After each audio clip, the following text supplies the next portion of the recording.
আজকে আমি কিছু সাধারণ জ্ঞান নিয়ে আলোচনা করব। সর্বপ্রথম পদ্মা নদীর দৈর্ঘ্য কত?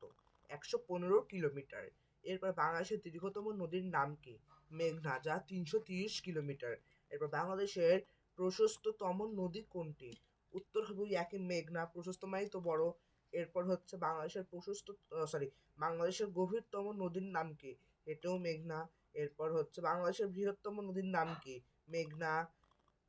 কুশিয়ারা ও সুরমা নদীর মিলিত স্রোতের নাম কি? মেঘনা। পদ্মা নদীর উৎপত্তিস্থল কোথায়? হিমালয়ের হিমবাহ থেকে। এরপর পদ্মা নদীর পূর্ব নাম কি? কৃত্তিনাশা। এরপর হচ্ছে দক্ষিণ তালপট্টি দ্বীপটি কোন নদীর মোহনায় অবস্থিত? উত্তর হবে হচ্ছে হারিয়াবাঙ্গা নদীর সীমানায়, মানে হারিয়াবাঙ্গা নদী।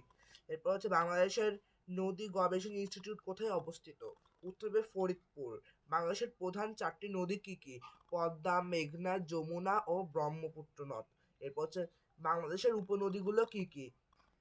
মহানন্দা, টাঙ্গন, নাগর, কুলিক, পুনর্ভারভা।